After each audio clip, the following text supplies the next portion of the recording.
নমস্কাৰ বন্ধুসকল, এটা খুবেই ভয়ংকৰ ঘটনা ঘটিল। লৰাৰ বুৱাৰীক বিয়া পাতিল এজন বাপেকে।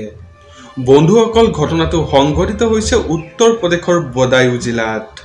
কাহিনী আৰম্ভ হৈছিল তেতিয়া যেতিয়া পত্নীৰ মৃত্যু হৈছিল আৰু লৰাটোক বিয়া পাতি দিছিল। 6 মাহলৈকে ঠিকেই চলি আছিল, কিন্তু তাৰ পিছত লৰাটোৱে দেউতাকৰ পৰা টকা লয় আৰু মদ জুৱাত খৰচ কৰি দিয়ে।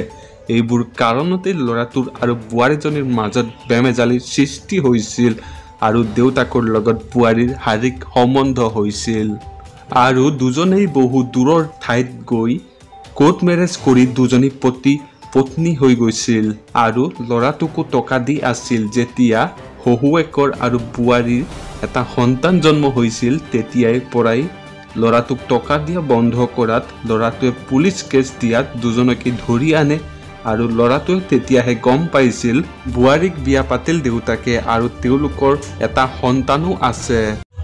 বন্ধুসকল, কি ক'ব আপোনালোকে? এইবোৰক কমেণ্ট কৰিব। ধন্যবাদ।